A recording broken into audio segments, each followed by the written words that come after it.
Hello friend, good afternoon. তো দেখো 2:30 বেজে গেছে, এখন আমাদের রান্না হচ্ছে। এই যে ভাত হচ্ছে, আর হচ্ছে একটু পাঁপড় ভাজা করবো। তরকারিটা রান্না হয়েছিল, তো বললাম সকালবেলায় যে এক জায়গায় যাবো, তো দেখলে গেলাম।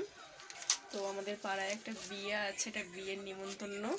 তো সেখান থেকে বলেছিল সেই দিদিটা যে একটু ওই যে রূপশ্রী টাকা তুলবে, তার জন্যে একটু পৌরসভায় যেতে একটু মানে 5 জন সাক্ষী লাগবে।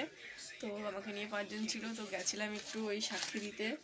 তো সাক্ষী দিয়ে আসলাম, এখন এসে স্নান করলাম, করে এই পাঁপড়টা ভাজবো। ভাতটা অর্ধেক হয়েছে, অর্ধেক বাকি। পাঁপড়টা দিয়ে দেবে। তো তার জন্য রান্নাটা বাকি রয়ে গেছে। ভাতটাই তরকারিটা রান্না করে গেছিলাম। আর এই যে সোমবার নিরামিষ,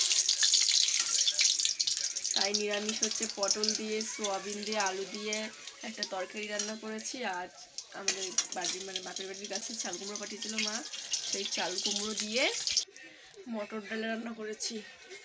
আর এই পাঁপড় ভাজবো, ভাজি ডাল দিয়ে খাওয়া যাবে। এই হচ্ছে দুপুর মেনু, বুঝেছ? এই পাঁপড়টা ভাজি, দেখো ছোটো ছোটো পাঁপড়। তো আমার মেয়ে পাঁপড় ভাজা খেতে খুব ভালোবাসে, তো ওর জন্যই ভাজছি। তো চলো তোমাদের দেখাই যে কেমন করে রান্না করলাম আজকে পটলের তরকারিটা। তো এই দেখো পটল সয়াবিন আলুর তরকারি। এই আর এই হচ্ছে ডাল, এই হচ্ছে ডাল, ব্যাস। আর ভাত তো হচ্ছে, পাঁপড় ভাজা। তো চলো আমি সব কাজ সেরে নি, টাটা।